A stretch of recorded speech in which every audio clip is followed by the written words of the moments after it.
Very good afternoon to all. It's my pleasure to welcome you all in afternoon session of the second day International E-Conference of Sports and Allied Science organized by Department of Exercise Physiology LNIP Gwalior.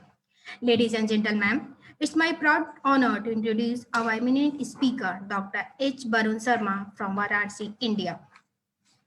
Dr. H. Barun Sharma, sir, is a sports and exercise medicine specialist as well as a medical and clinical physiologist. He has shifted his workplace recently from AIMS New Delhi to Institute of Medical Science BHU as assistant professor Varanasi. He has also worked as a sports medicine resident doctor at the Department of Sports Medicine NSNIS Patiala and as a sports medicine doctor in Sports Authority of India.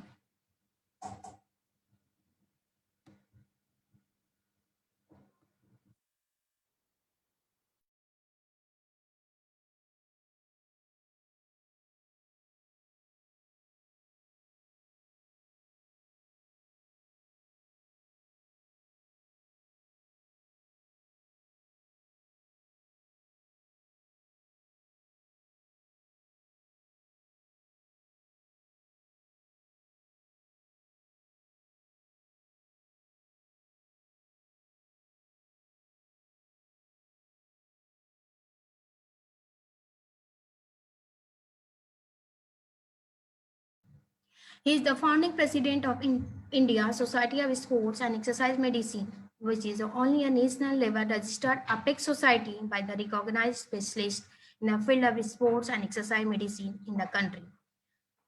To talk about his connection with sports and fitness, he is also a martial art practitioner having 3-time black belt WTF Taekwondo. He has numerous national and international peer-reviewed and index publications to his credit. His work on isometric exercise device is on the process of registration for the patent. Today, sir will talk on the topic COVID medical issues in resumption of physical activity and sports. For this session, we have Professor Jesse Acharya, Director of IQACL and IP Gwalior. Ma'am is having more than 35 years of experience and also having 100 papers in area of sports psychology. Ma'am is active member of Sports Psychology Association of India and International Sports Psychology Association. Ma'am is visited more than 25 countries for the paper presentation and as a lead speaker. Ma'am is played a key role in establishment of National Sports University, Manipur. I, on behalf of the LNIP fraternity and organizing committee, welcome you in this session. Welcome you, ma'am. Welcome you, sir. Over to you, sir.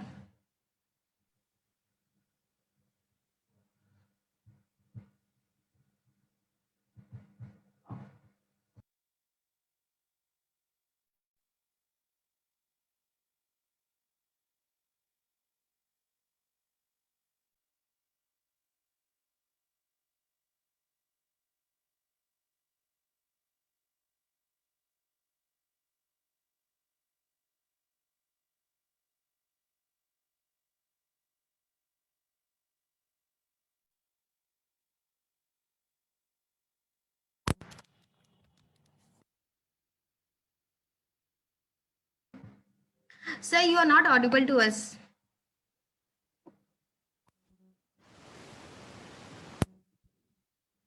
अच्छा ठीक है okay are you सुन पा रहे हैं क्या अभी सुन पा रहे हैं Yes, sir, it's not audible.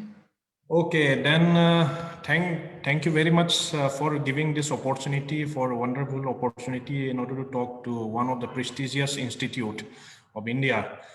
And I'm always thankful to Professor Pandey sir and ma'am also, Acharya ma'am also, for giving such a wonderful opportunity. So because I have lots to talk and limited time, so without wasting much time, let's start, begin today's talk. Slide, I will be talking in mixed language, that is Hindi as well as English, so that everyone is able to follow my lecture. अगर बीच में आवाज में कुछ problem होता है तो please मुझे बताइएगा. So today's topic is COVID-19, that is medical issues in resumption to physical activity. इसको जानने से पहले let's define something about what is the present crisis of the COVID-19. ये आज का डाटा है, देखिए इतना कंफर्म केस है, वैक्सीनेशन इतना लगा दिया गया है इंडिया में. In India we have already vaccinated this much. Disease देखिए इतना हो गया, यानी COVID-19 is one of the present crisis in India. But however, in a more developed country like USA, it's one of the leading cause of what you call leading cause of death in United States. तो इतना गंभीर समस्या, इतना severe stage तक पहुंच गया है हम. तो इसका जो one of the most important causes for COVID-19 तो ठीक है, मगर COVID-19 के अंदर में the behind what is the real cause of the COVID-19 major complication is nothing but obesity, hypertension and diabetes. This are all non communicable as well as lifestyle disease related disease है. देखिए CDC के द्वारा release किया हुआ data है.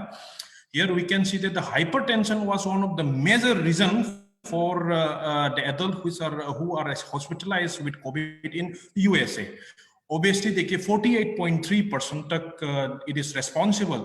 तो अगर हम ये ग्राफ को देखते हैं तो ग्राफ को when we try to see the death, number of death related to COVID-19 is directly it is proportional to overweight. That is, obesity has a major role in complication related with COVID-19. ये हमारा one of the major important focus है, because as a exercise medicine as well as the physical activity specialist as well as all who we are working in this field, we should focus on this field. What is the real culprit behind the COVID-19? अब देखिए कि BMI के as well as the body fat is very important. उसमें से जो सबसे ज्यादा important है वो है visceral fat. Visceral fat, that is हम यहाँ पे देख सकते हैं कि males में they are mostly the android type of the body distribution होता है. तो उसमें तो visceral fat, the fat which deposit around the viscera, जो waist hip ratio से हम जो करते हैं या waist height ratio से जो हम नापते हैं, तो that is one of the major determinant. आप इलेक्ट्रॉन माइक्रोस्कोपी में आप देख सकते हैं कि ओबेसिटी के जो एडिपोसाइट टिश्यू में देखिए यहाँ पे आपको COVID-19 का वायरस दिख रहा है. This are all virus. तो वन ऑफ द प्रपोजल, तो अभी जो प्रपोजल आया उसमें कहा कि the adipocyte tissue they serve as a reservoir for viral shedding as well as they are major responsible for the cytochrome storm as well as all the complication which is responsible for increasing death or mortality in COVID-19. तो इसको हम जानना जरूरी है. तो the culprit is obesity. We have to take care. और obesity हुआ, hypertension हुआ, diabetes हुआ, जितना भी lifestyle as well as non-communicable disease है, इसका one of the major causes inactivity as well as low cardiorespiratory fitness. तो देखिए लो कार्डियो रेस्पिरेटरी फिटनेस जो है it is non factor for viral infection. ठीक है, तो ये हमको ये जानना जरूरी है. इसी को देखते हुए WHO ने अभी recently they announced new guideline for physical activity for adult. देखिए एटलीस्ट इतना तो आपको मिनिमम एक्सरसाइज करना पड़ेगा, 150 to 300 minute of moderate to light physical activity. ये सब तो we all already know all this thing, but the importance in spite of the knowing all this thing we are not able to propagate और create awareness. हम जानते हैं मगर हम खुद फॉलो नहीं कर पाते हैं. तो इसीलिए exercise as well as exercise and exercise medicine and lifestyle medicine जो है ये बहुत ज्यादा इंपॉर्टेंट है, क्योंकि जितना भी फिटनेस है ये सेडेंटरी लाइफस्टाइल से आप फिजिकल एक्टिविटी के दौरान जाएंगे तो your health benefit will increase. Whereas अगर आप सेडेंटरी की तरफ जाएंगे तो आपका रिस्क एंड जो भी एबनॉर्मलिटी वो इंक्रीज हो जाएगा. But the thing is there is an optimal zone हमेशा रहता है. There is always an optimum zone because athlete has also different risks and harmful because of the excessive activity. उसके लिए स्पोर्ट्स मेडिसिन या sports sciences के through हम उसको take care करते हैं.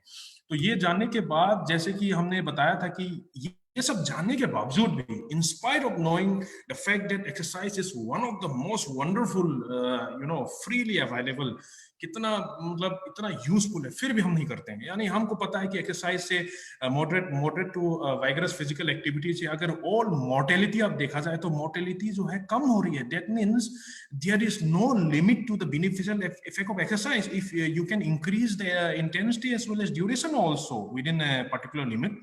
तो इस तरीके से हमको एक्सरसाइज का मल्टीपल इफेक्ट जो है, ये already different papers have been published। हम लोग शुरू से in fact from the graduate level से स्कूल के लेवल से पढ़ाते आ रहे हैं, in spite of the fact कि हमारे ओबेसिटी जो है पेंडेमिक और डायबिटीज जो है, India is a diabetes capital, तो एंड आल्सो हाइपरटेंशन का बहुत सारे प्रिविलेंस है।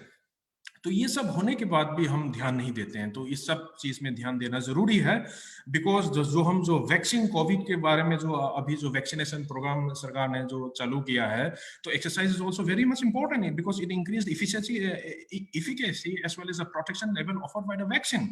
तो ये सब चीज आपको जानना है, और ये सब जानते हुए you have to follow the recommendation. Certain recommendation guideline has been given by different association, that is American College of Sports Medicine और WHO ने दिया हुआ है। तो ये सब प्रोटोकॉल जो है रेजिस्टेंट एक्सरसाइज के लिए दिया हुआ है, एरोबिक एक्सरसाइज के लिए दिया हुआ है, and American society of lifestyle medicine के through different protocols are being given. So मैं पूरा डिटेल में नहीं जाऊंगा because it is already known. तो मैं इतना बस कहना चाहूंगा कि जो अगर रिकमेंडेड प्रोटोकॉल आप फॉलो नहीं कर पाए, आपका इतना भी टच नहीं कर पाए, तो what is important is you must keep on moving. Now the concept is the exercise is medicine. अभी क्या है, the concept is movement is medicine. यानी जो पहले जो फिजिकल एक्टिविटी का डिफिनीशन जो हम बोलते थे कि एनी फिजिकल एक्टिविटी और any movement which causes sufficient और the energy expenditure over the resting period, जो हम बोलते थे, अभी क्या हुआ है, द कंसेप्ट इज कैसे भी करके कुछ भी करके मूवमेंट करो। That is movement should any how means अगर छोटा सा भी छोटा अमाउंट आप करेंगे, इंटेंसिटी ड्यूरेशन इतना भी करेंगे, तो उतना फायदा आपको मिलेगा। ठीक है, तो द कंसेप्ट, क्योंकि इतना मतलब पेंडेमिक लेवल में फिजिकल इनएक्टिविटी इतनी तरीके से फैल गया है, so we have to focus on movement in medicine. ठीक है, तो मूवमेंट के साथ साथ हम डाइट, एक्सरसाइज एंड स्लीप, इसको ट्रिनिटी कहते हैं, diet, exercise and sleep. These are the concept for exercise medicine as well as lifestyle medicine. इसका ये we have to follow all these protocols so that हमारे एज इम्यून सिस्टम को बढ़ाते हुए रखेंगे, और नॉन कम्युनिकेबल डिजीज, जितना भी नॉन कम्युनिकेबल डिजीज है, we will able to control that, because that is these non communicable disease, they are the main culprit for mortality as well as morbidity related with कोविड-19। तो ये आपको जानना बहुत जरूरी है। तो कोविड-19 का मतलब ये नहीं कि थोड़ा सा हैंड वॉशिंग कर लिया, सब कुछ कर लिया, उसके बाद I mean we have to focus from the very beginning, from the level where everything is causing. यानी हमको ओबेसिटी को टारगेट करना पड़ेगा, लो फिटनेस को टारगेट करना पड़ेगा, लाइफस्टाइल चेंजेस को टारगेट करना पड़ेगा, if you want to achieve as a successful in the health. तो ये तो हो गया आपका important as a background information कोविड-19 के साथ। तो एक चीज मैं ये कहना चाहूंगा कि व्हाट इज इम्पोर्टेंट इज जो कोविड-19 है, the proportion or the influence of the COVID-19 in the community is directly having on the prevalence and on the incidence on the players also. ये तो understandable है, क्योंकि players also coming from the community, उस community से player आया है। तो इसीलिए अगर आप जैसे कि इंडिया में आप देखेंगे, मैंने सबसे पहले शो किया था, इतना ज्यादा प्रिविलेंस है, तो इसका मतलब है प्लेयर प्रपोर्शन भी है, प्लेयर का जो हमारे छोटा सा कम्युनिटी है, उसमें भी कोविड-19 का केसेस आना संभावित है। बिकॉज देखिए, ये this was recently reported data, इसको आप देख सकते हैं कि आप देख सकते हैं कि number of the Covid cases in the community, जो कम्युनिटी में जो कोविड-19 जैसे जैसे बढ़ जाता है, उसी हिसाब से number of the new cases in the super league, जो प्लेयर्स के बीच में है, वो भी बढ़ जाता है। ठीक है, तो यानी they are having a directly proportional linearly related, वो भी पॉजिटिवली। देखते हैं weekly COVID-19 cases in England, it is directly proportional positively with the professional rugby league. That means हमको बहुत ध्यान देना जरूरी है, क्योंकि सोसाइटी में तो इतना फैल गया है क्योंकि जो हमारे प्लेयर्स है इन लोग से घुल मिलते हैं, सब कुछ करते हैं. That's why we have to focus on the certain precaution. तो मेन प्रिकॉशन जो हम इसमें जो फोकस करेंगे, जैसे कि तीन इंपॉर्टेंट चीज है जो hand hygiene, facial mask and space, I mean physical distancing should be there. But the problem is pandemic के दौरान तो लॉकडाउन, सरकार ने लॉकडाउन लगा दिया या बहुत कुछ कर दिया. इसके कारण what is happening, the problem which is unique to the player is detraining if it is happening. Pandemic lockdown के कारण because of the decreased physical activity. Because आपको पता होगा कि elite level में some minimum baseline physical activity has to be there in order to the preserve and maintain all whatever is gained in the fitness. तो उसको आप देखते हुए यहाँ पे देख सकते हैं कि more elite the players, the more effect of detraining is there. तो detraining में muscle power से neuromuscular coordination, everything will be lost. जो थोड़ा बहुत रेजिस्टेंट है, जो लॉस में रेजिस्टेंट, वो sprint and anaerobic speed and agility, they are last to loss. But the thing is flexibility लेकर के एवरीथिंग विल बी धीरे धीरे लॉस होने लग जाएगा अगर आप मेंटेनेंस फिजिकल एक्टिविटी नहीं करेंगे. For example cardio respiratory fitness या VO2 max को मेंटेन करने के लिए at least you have to do 3 times a week exercise करना पड़ेगा, वो भी इंटेंसिटी अराउंड और little bit around 70% of the VO2 max. आपको इतना तो करना पड़ेगा, ठीक है. तो हमको क्या करना चाहिए, we have to go toward the tapering phase. Tapering माने we may decrease the physical activity, but it should not be go to the detraining. तब नहीं जाना चाहिए, because अगर आपने ऑलरेडी लॉस हो चुका है, इफ द डीट्रेनिंग की वजह से आपका फॉर एग्जांपल इस एग्जांपल में देखिए कि मसल हाइपरट्रोफी को ऑलरेडी लॉस हुआ है, मगर थोड़ा सा रीट्रेनिंग करने से मसल हाइपरट्रोफी जो है और मसल का जो द फिटनेस है, the muscular fitness, you can easily regain. ठीक है, तो एक बेसलाइन एक्टिविटी आपको मेंटेन करना जरूरी है. Player they can not sit like a normal person, ठीक है. तो ये आपको करना जरूरी है, मगर इसमें जो इंपॉर्टेंट चीज है, मगर कैसे करेंगे, how we are going to do, because virus हर जगह फैला हुआ है, कैसे करेंगे. तो इसको देखते हुए what we have to focus is, जैसे कि मैंने बताया कि स्टैंडर्ड प्रिकॉशन जो है, जो आप सबको पता है कि standard precaution like hand hygiene, WHO ने गाइडलाइन इशू किया है कि at least 5 to 6 step hand hygiene करना जरूरी है, मास्क आपको यूज करना जरूरी है, and physical distancing has to be there. Physical distancing में इंपॉर्टेंट चीज आपको ये जानना जरूरी है, क्योंकि बहुत लोग क्या करते हैं कि मास्क पहन लेते हैं, सब कुछ पहन लेते हैं, but the problem is mask is not enough to stop the COVID spread if you are very much near to each other. ये भी जानना जरूरी है. दैट्स व्हाई 3 जो मास्क है, distancing and hand wash and all the sneeze and the cough etiquette and everything you have to follow simultaneously, क्योंकि marks is not sufficient if you are very close to each other. player में तो बहुत ज्यादा important है. for example normal people में अगर मैं खड़ा हूँ sedentary, when मैं बिना physical activity, बिना खेले हुए मैं stationary खड़ा रहता हूँ, तो approximately 2 meter to 6.6 feet is sufficient. इतना sufficient हो जाता है, droplet नीचे गिर जाता है. but player में ऐसा नहीं होता ना. प्लेयर में ऐसा नहीं है. प्लेयर में क्योंकि प्लेयर का इफ यू डू एक्सरसाइज, और एक्सरसाइज के दौरान आप किसी के पीछे पीछे इफ यू फॉलो जा रहे हैं, इसको स्लिप स्ट्रीम कहते हैं ये, तो क्या होगा, तो whatever if you are infected and आप किसी इन्फेक्टेड प्लेयर के नीचे पीछे पीछे जाकर के एक्सरसाइज कर रहे हैं, then what will happen, you may be able to inhale all the droplets which was released by the player in front of you. So 2 meter is not enough. The computer simulation करके this study was what they do by computer simulation, that at least अगर walk करेंगे तो 4 to 5 metre का distance होना चाहिए, यानी double हो जाएगा. 12 फीट मान लीजिए. अगर आप साइकिलिंग और रनिंग वो भी स्लोली करेंगे तो 10 मीटर, देखिए कितना दूर है, और करेंगे तो at least 20 meter. But the problem is it is feasible, is it practical. तो प्रैक्टिकल फिजिबल तो, और इंपॉर्टेंट चीज आपको जो जानना जरूरी है, प्लेयर के पीछे, यानी लिप्स स्ट्रीम में आप नहीं रहेंगे, उसके बगल में रहेंगे, तो 2 मीटर तक आप मेंटेन करके यू कैन डू एक्सरसाइज। तो ये चीज आपको प्रैक्टिकली इंपॉर्टेंट है when you are doing as a coaches, as a physical educationist, when you are training you know on the field. What is important is you must avoid the staggering or you know running one behind another. तो side to side running कर सकते हैं, side to side approximately 2 to 3 metre maintain करके you can easily do it.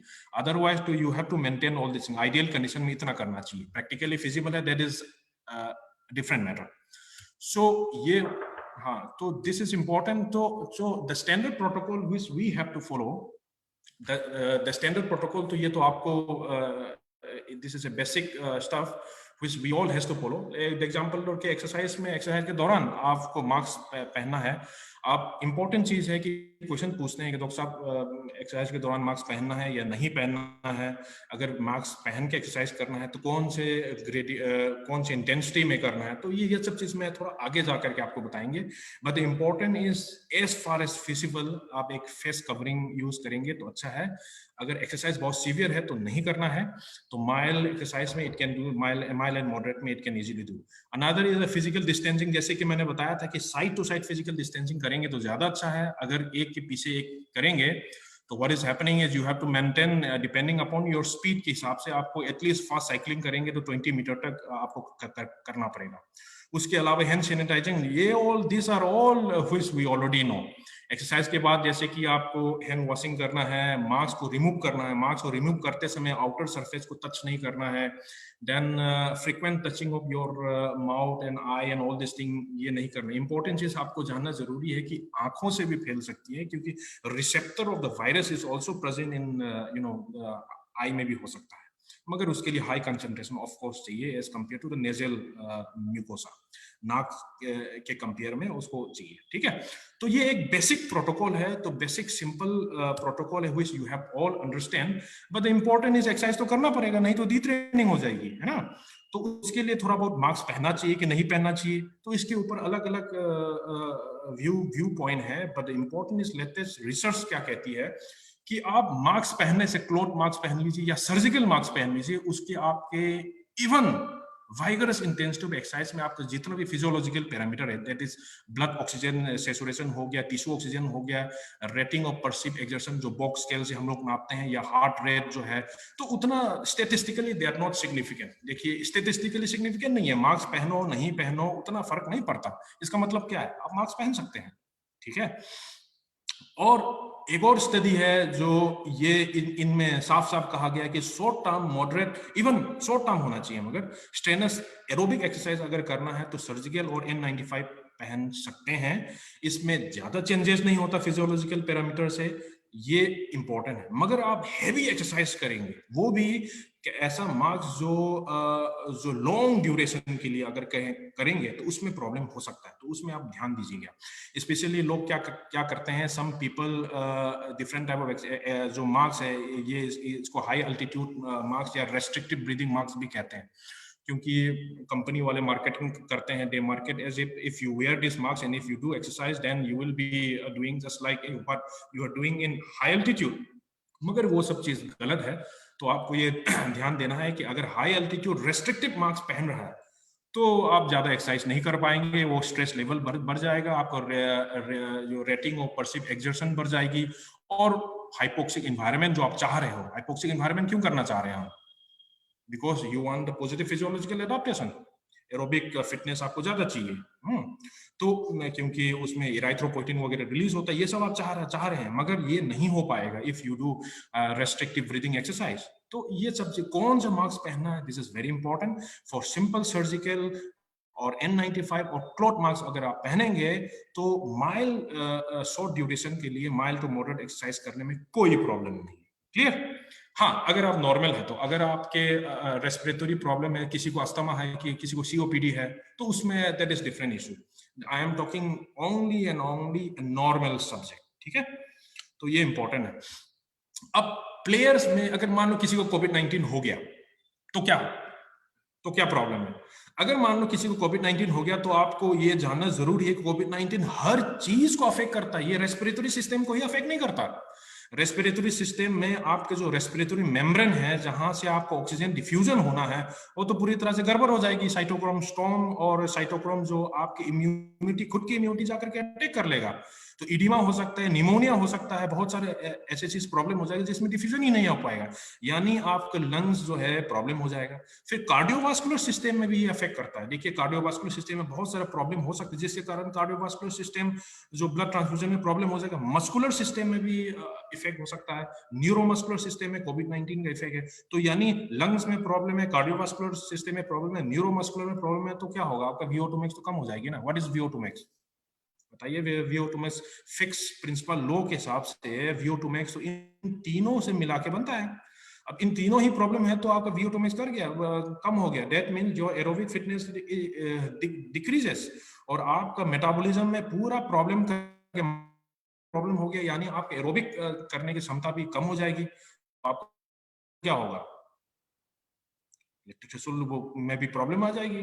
तो यानी your percentage, the amount of percentage of VO2 max you are able to exercise, वो भी कम हो जाएगा, and as well as VO2 max भी कम हो जाएगा। और न्यूरोमस्कुलर सिस्टम में प्रॉब्लम हो रहा है, दैट मींस आपका जितना भी स्प्रीन, अनएरोबिक एक्टिविटी और रेजिस्टेंस एक्टिविटी है जो मस्कुलर सिस्टम में डिपेंडेंट है, वो भी प्रॉब्लम हो जाएगी। ठीक है, तो ये सब चीज इंपॉर्टेंट है, तो ये सब चीज जानना जरूरी है। दैट्स व्हाई हमको एक्सरसाइज तो कराना है, डी ट्रेनिंग के इफेक्ट को कम कराना है, but the problem is you have to maintain all the precaution maintain करके करना है। तो ये सब जितना भी कॉम्प्लिकेशन है कोविड-19 का, इसको आप ध्यान देना है। इसमें मैं एक कॉम्प्लिकेशन के बारे में मैं बताना चाहूंगा जो इंपॉर्टेंट है, दैट इज यहाँ पे मायोकार्डाइटिस मैं क्यों बताना चाह रहा हूं?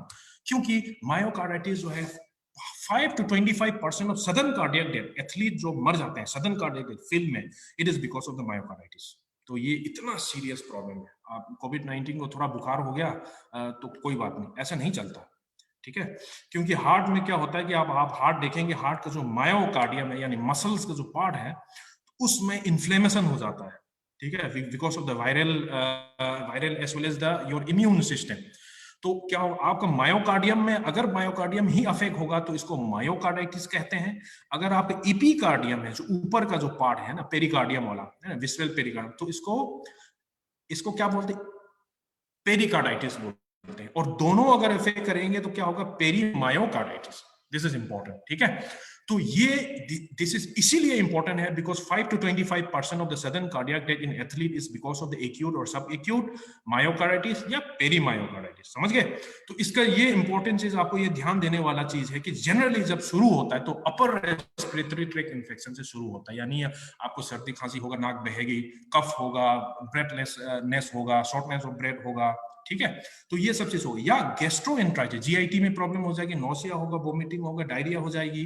ठीक है, जीआईटी अपसेट हो जाएगा, ये सब चीजें चालू हो जाता है। ठीक है, तो धीरे धीरे ऐसे चालू हो जाता है वायरल मायोकार्डाइटिस। फिर उसमें 5% ऑफ जितना भी इंफेक्शन है उसके 5% जो है उसमें मायोकार्डियल इंफेक्शन, मायोकार्डाइटिस होने का चांस रहता है, यानी कम चांस है।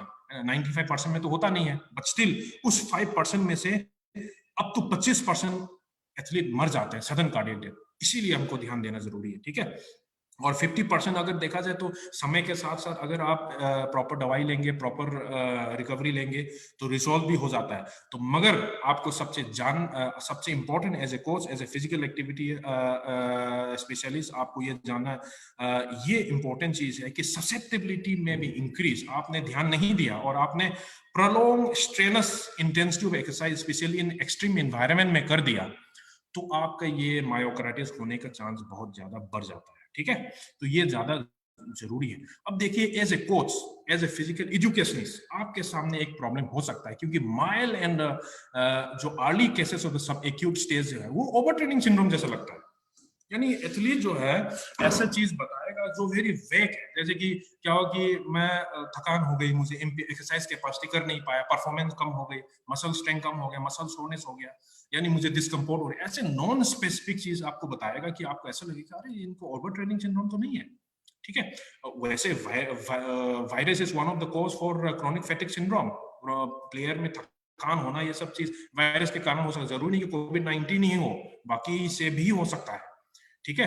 तो यानी ये सब सिम्टम्स आपको एंजाइना यानी हार्ट में जो पेन हो सकता है, यानी लेफ्ट हार्ट क्योंकि लेफ्ट साइड में रहते हैं, अगर हम लेफ्ट साइड में करवट लेकर के लेटेंगे तो यहाँ पे पेन हो सकता है बिकॉज इन्फ्लेम हो रहा है ना। तो ये सब चीज कॉमन सिम्टम्स है जो आपको बता सकता है। तो आपके लिए जो इंपॉर्टेंट है कि रेस्टिंग हार्ट रेट बढ़ जाएगी, एक्सरसाइज में एक फिक्स इंटेंसिटी ऑफ एक्सरसाइज में आप करवाएंगे तो उसका हार्ट रेट बढ़ जाएगी। तो ये सब चीज ओवर ट्रेनिंग में भी होता है, ठीक है। तो ओवर ट्रेनिंग में जो होता है, आपको पता होगा कि ओवर ट्रेनिंग को मुझे ज्यादा डिस्क्राइब करने की जरूरत नहीं है, बट द इंपॉर्टेंट इज जब ओवर ट्रेनिंग में जाता है तो जो भी सिम्टम्स जो एक्यूट मायोकार्डाइटिस से जो शुरू में जो दिखता है वैसे वैसे दिखता है, जैसे कि परफॉर्मेंस डिक्रीज हो गया, फैटिग बताने लग गया, और मैक्सिमम हार्ट रेट क्योंकि उतना तक अचीव नहीं कर पाए। मैं एक्सरसाइज हार्ट रेट की बात नहीं कर रहा हूँ, रेस्टिंग हार्ट रेट की बात नहीं कर रहा हूँ, मैक्सिमम हार्ट रेट जो एक पर्सन के उम्र पे डिपेंडेंट करता है। अप्रोक्सीमेटली कितना 220 माइनस एज होता है या 208 minus 0.7 into age in years, ये होता है, ठीक है। तो ये कम हो जाएगा, यानी आपका कैपेसिटी ही कम हो गई। फिर ये ब्लड लैक्टेट में ये सब चीज जो भी चेंजेस आ रहा है ना, स्लीप डिस्टर्बेंस हो जाएगा, ये सब चीज ओवर ट्रेनिंग में होता है, ठीक है। तो ओवर ट्रेनिंग और मायोकार्डाइटिस में आप कंफ्यूजन हो सकता है। अगर मान लो कि ये सब के पहले किसी को इन्फेक्शन हुआ हो, अपर रेस्पिरेटरी ट्रैक्ट इन्फेक्शन हुआ, जीआईटी इन्फेक्शन हुआ हो, ठीक है, उसके बाद ये सब होने लग गया, तो आपका correlation history is very important, ठीक है। तो वैसे भी ओवर ट्रेनिंग में तो स्पेसिफिक एचआरवी ये सब हम करते हैं, हार्ट रेट वेरिएबिलिटी वगैरह, या टेस्टोस्टेरोन बाय कोर्टिसोल रेशियो जो है, ये सब चीज जो है this are criteria for overtraining, जो भी मायोकार्डाइटिस में उतना अप्लाई नहीं होता। फिर भी आपको मैंने इसीलिए बता दिया है क्योंकि यू शुड नो कि what are the tools to differentiate between this two things, ठीक है, क्लियर। तो इंपॉर्टेंट चीज जो जैसे कि मैंने बताया है as a rule of thumb, अगर किसी को मायोकार्डाइटिस हो गया है, डॉक्टर ने डायग्नोज कर दिया है, स्पोर्ट्स फिजिशियन या कार्डियोलॉजिस्ट ने कर दिया है, तो सबसे इंपॉर्टेंट आप रूल ऑफ थंब, आप उसको एक्सरसाइज करने नहीं देंगे। बिकॉज अगर अनस्टेबल में एक्सरसाइज अगर कर दिया, एक्यूट कंडीशन में एक्सरसाइज कर दिया, तो सडन कार्डियक डेथ हो सकता है। तो that is very important rule number 1, exercise acute stage में एक्सरसाइज नहीं करेंगे। अगर थकान हो रही है, किसी को थोड़ा सा भी टेम्परेचर बढ़ रही है, बॉडी टेम्परेचर आ रही है, तो हम बिल्कुल भी एक्सरसाइज नहीं करेंगे, ठीक है। अब कब तक एक्सरसाइज नहीं करना चाहिए? 7 से 10 दिन होना चाहिए सिम्टम्स के बिना। अगर कोल्ड है तो कोल्ड कफ नहीं होना चाहिए, थकान नहीं होना चाहिए, टेम्परेचर राइज नहीं होना चाहिए, अगर कोई दवाई पैरास्टामोल ही सही, अगर कोई दवाई खा रहा है तो वो नहीं खाना चाहिए, और वो केवल कम से कम 7 से 10 दिन तक आप गैप रहेंगे। उसके बाद अब धीरे धीरे वेरी माइल्ड सब मैक्सिमल एक्सरसाइज जो है वो आप चालू कर सकते हैं, ठीक है। ये एरोबिक की बात कर रहा हूँ, रेजिस्टेंस की बात नहीं कर रहा हूँ। अगर रेजिस्टेंस एक्सरसाइज आपको देना है तो कंप्लीटली रिजॉल्व होने के बाद ही दे सकते हैं रेजिस्टेंस एक्सरसाइज, ठीक है। तो ये चीज आपको ये जानना जरूरी है, दिस इज इंपॉर्टेंट। तो अब एक डाउट है, जैसे कि बहुत पूछे कि एक्सरसाइज कर लिया, कितना एक्सरसाइज करने से तो हमारी इन्फेक्शन कम हो जाना चाहिए, मगर आप कैसे बोल रहे हो कि बहुत ज्यादा सीवियर एक्सरसाइज करने से मायोकार्डाइटिस हो सकता है, कोविड-19 ससेप्टिबिलिटी में कैसे बोल रहे हो? एक्चुअली इसका कन्फ्लिक्टिंग डाटा है। अगर आप यहाँ पे देखेंगे, ये सेडेंटरी एक्टिविटी है, this is regular moderate activity करना है, और ये एक्सट्रीम एग्जॉस्टिव एक्सरसाइज करने वाला है। तो उसमें आप दिखेंगे द इम्यून, हमारी बॉडी के इम्यून सिस्टम जो है it decrease both at sedentary as well as in overtrain exhaustively exercise person, ठीक है। दैट मीन्स आपका ससेप्टिबिलिटी टू इन्फेक्शन है, यहाँ पे भी ससेप्टिबिलिटी टू इन्फेक्शन है, as well as here also susceptibility to infection. That's why very high level of exercise is not recommended, ठीक है। तो strenuous prolong exercise specially in environment जो है, एक्सट्रीम एनवायरनमेंट हमको नहीं है, जैसे कि हाई एल्टीट्यूड ट्रेनिंग में करते हैं जनरली। हाई एल्टीट्यूड ट्रेनिंग में एग्जांपल के तौर पर when I was there in sports of India, I used to accompany the training at Silaru में ट्रेनिंग करते थे, causing extreme physiological stress to the body, and you are also again doing prolonged strenuous activity of exercise, उसमें से बहुत ज्यादा problem हो जाएगा। Exercise में रेस्पिरेटरी आपका वॉल्यूम जो है, जो maximum voluntary ventilation everything increases, उसके कारण जो वायरस आपके रेस्पिरेटरी सिस्टम से तुरंत सर्कुलेशन में चला जाएगा, और आपके जीआईटी जो है, जीआईटी ट्रैक जो है, उसका impairment of integrity, GIT track integrity disturb होने लग जाएगा, जिसके कारण जीआईटी से जो भी वायरस है वो आपके उसमें सर्कुलेशन में जा सकता है। अगर आपका लोकलाइज इन्फेक्शन है तो पूरा फैल सकता है। तो ये बहुत ज्यादा ध्यान देना जरूरी है।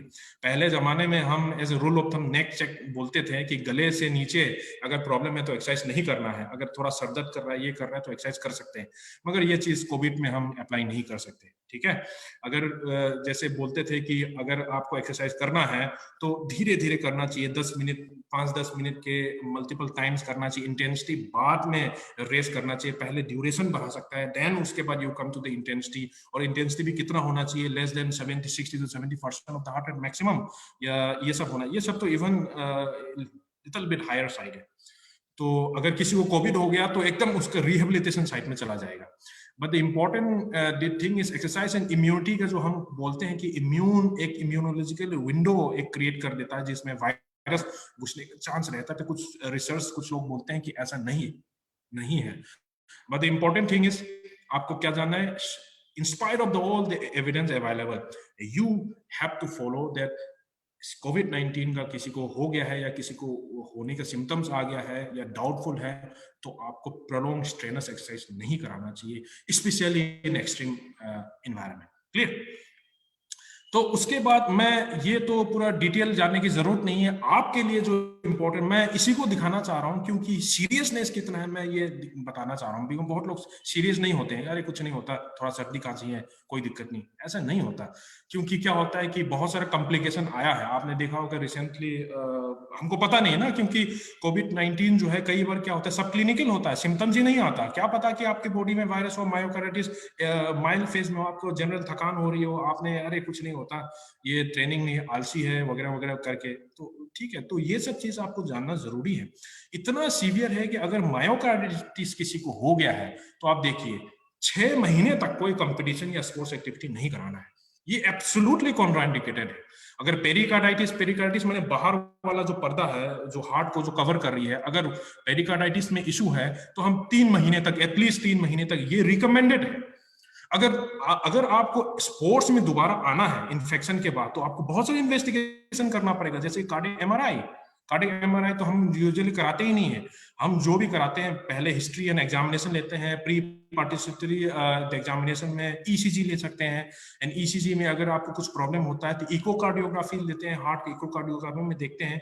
इकोकार्डियोग्राफी में नहीं आ रहा है तो कार्डियक एमआरआई करना बहुत जरूरी है, गोल्ड स्टैंडर्ड है, और कंफर्म जो है बायोप्सी से कंफर्म होता है, तो इतना सीवियर जो है वहां तक जा सकता है। तो इसीलिए सबसे इंपॉर्टेंट क्या है कि अगर किसी को सब में एबनॉर्मल है, मान लो कि एलजीई, व्हाट इज एलजीई? यूजुअली ना कार्डियक फाइब्रोसिस को कोई भी जब इंजुरी होता है तो 2 टाइप का रिपेयर मैकेनिज्म होता है, एक तो रिपेयर जैसे कि, और दूसरा रीजनरेशन माने जो टिश्यू जो उसका ओरिजिनल टिश्यू है उससे रिप्लेस हो गया तो पूरी तरह से रीजनरेट हो गया, यानी अच्छा हो गया। रिपेयर में क्या होता है कि नॉर्मल टिश्यू मरने के बाद, नेक्रोसिस के बाद, एपोप्टोसिस या जो भी जो नेक्रोसिस स्पेशली उसके बाद मरने के बाद क्या होता है, फाइब्रस टिश्यू से वो रिप्लेस हो जाता है। यानी फाइब्रस टिश्यू का तो वो इंपॉर्टेंट कोई फंक्शन नहीं है। हार्ट का जो मायोसाइट है वो मरने के बाद, नेक्रोसिस होने के बाद आप फाइब्रस टिश्यू से भर गया तो क्या होगा, वो पंप ही नहीं कर पाएगा। इनफैक्ट फाइब्रस टिश्यू से तो कमजोर होता है, एक पर्टिकुलर साइड में वो डायलेट होने लगता है, इसको कार्डियक एन्यूरिज्म बोलते हैं, डायलेट हो जाएगा, अगर बहुत ज्यादा हो जाए फट भी सकता है। तो यानी बहुत चीज है। तो ये सब देखने के लिए कार्डियक एमआरआई से देखते हैं। एक पर्टिकुलर टेक्निक है जिसको LGE बोलते हैं, लेट गैडोलियम इनहेंसमेंट। ये इतना डिटेल में जाने की जरूरत नहीं, आपको बस इतना जानना है कि अगर नेगेटिव है तो इलिजिबिलिटी स्पोर्ट्स में कर सकते हैं 6 महीने के बाद, क्योंकि फाइब्रोसिस नहीं हुआ है। अगर ये पॉजिटिव आया है तो फाइब्रोसिस हो गया है, प्रॉब्लम है, तो आपको 6 महीने और वेट करना पड़ेगा तब कि वो रिजॉल्व ना हो जाए। इतना सीवियर फाइब्रोसिस नहीं है तो थोड़ा बहुत देख सकते हैं, मगर द प्रॉब्लम इज अगर फाइब्रोसिस हो गया तो you have to be very very careful, नहीं तो एवरीथिंग अगर कुछ हो जाएगा तो you will be responsible for it. ठीक है, तो किसी की लाइफ के साथ खेलना इट्स नॉट इम्पोर्टेंट। तो इस तरीके का ये भी एक चीज है, आपको पूरा डिटेल में देखने की जरूरत नहीं है, मैं बस कुछ फोकस करना चाह रहा हूँ। ये तो मायोकार्डिटिस के थ्रू मैंने किया था।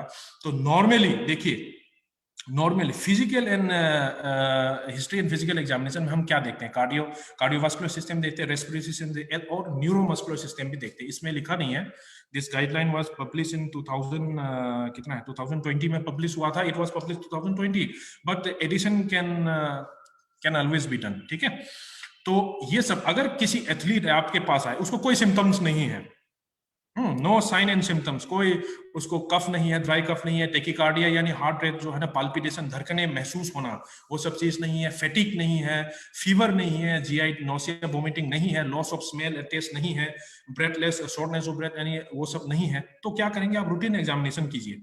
रूटीन एग्जामिनेशन डॉक्टर करेगा। रूटीन एग्जामिनेशन करने के बाद और ये सब चीज आप रिटर्न टू ट्रेनिंग कर सकते हैं, वो भी अंडर मॉनिटरिंग करेंगे, ठीक है। अगर ये सब में प्रॉब्लम हो गया तो रूल ऑफ थंब मैंने क्या बताया था, 7 to 10 days, 7 to 10 days symptoms free होना चाहिए। उसके बाद ये सब देखो ईसीजी करना है, इकोकार्डियोग्राफी करना है। अगर इकोकार्डियोग्राफी और ईसीजी में प्रॉब्लम आता है तो कार्डियक एमआरआई करते हैं। देखिए कार्डियक एमआरआई करते हैं तो ये सब जो एंजाइम है इसको हाई सेंसिटिव कार्डियक थ्रोपोनिन कहते हैं। तो ये सब चीज डिटेल में जाने की जरूरत नहीं है, but important point what I want to show is, कोई भी डॉक्टर, आम डॉक्टर जो है वो ये सब नहीं कर पाता है। एक specialise sports and exercise medicine specialist या एक्सरसाइज क्लिनिकल एक्सरसाइज फिजियोलॉजिस्ट या स्पोर्ट्स कार्डियोलॉजिस्ट को या नॉर्मल डॉक्टर भी हो, मगर ये ज्ञान होना जरूरी है, नहीं तो फिर 5 to 25% of sudden cardiac death हो जाएगा। क्लियर? तो ये इंपॉर्टेंट है। तो ये सब चीज आपको पूरी तरह से एकदम हर चीज का एक रास्ता बना हुआ है नॉर्मल, तो उस गाइडलाइन को फॉलो करना है, ठीक है। तो इस गाइडलाइन को फॉलो करते हुए हमको आगे की तरफ बढ़ना है। अपने मन से नहीं करना है कि यार ठीक है 2-3 महीने हो गए चलो करने दो, ऐसा नहीं चलता। तो ये सब चीज मैं इसीलिए ये सब दिखा रहा हूँ ताकि आपको सीरियसनेस पता चले, how much this COVID-19 is as far as our. Hello, Varun. Yeah. Varun, can you please brief it? Okay. Yeah. Okay. No problem, madam. Yeah. The time factor is time factor. It's quite interesting what the time factor is there. Yeah.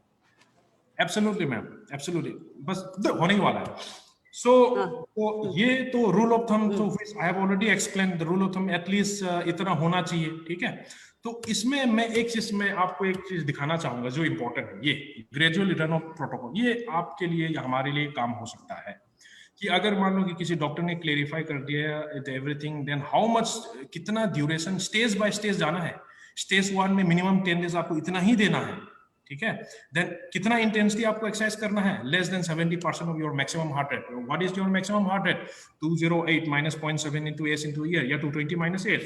तो इस तरीके से this is a protocol बना हुआ है, इस तरीके से आपको you have to play gradual return in protocol. So this is one of the last slide, 2 slide बचा है। तो this is the same thing which I have already focus. Exercise and immunity हमको पता चल गया, तो यानी रेजिस्टेंस ट्रेनिंग हमको बाद में करना है और एरोबिक एक्सरसाइज करना है, मगर ये सबको मेंटेन किए हुए, हाइड्रेशन वगैरह मेंटेन किए हुए आपको एक्सरसाइज करना है, ठीक है। तो this is important consideration, or this was the recent paper which we have published as a Indian Society of Sports and Exercise Medicine, resumption to swimming post COVID-19। तो क्या क्या तेज करना चाहिए उसके बाद कोविड में करना चाहिए, this paper which we have published। So this was my last slide, and thank you very much for your patient listening। Okay. Yeah, thank you। I think because of lack of time, we won't be able to take any questions. Yes. But one question we can take if anybody has. One question only if anybody has anything to ask very specifically. Or else you can very well be in contact with Dr. Okay, interesting. I think no question. They are telling interesting and informative. So as usual, Varun, it's a pleasure to have you amongst us. Thank you. And listening to you and very well. I feel this talk again you should give some other time, because our students will be reaching back very soon for the regular thing, and it will be really informative for them how to maintain the distance and how to practice and all those things. So it has been very knowledgeable informative for us also for conducting the classes and taking the classes. So beautifully you have explained as usual, energetic. And it's once again, I would say that very well you have explained about how to use the mask, the distance maintaining, and especially about myocarditis, which even I was not aware of, and all those things. And so lovely it is to hear you. Thank you so much. And I believe the speaker, the participants must have enjoyed this talk, and it has been very informative.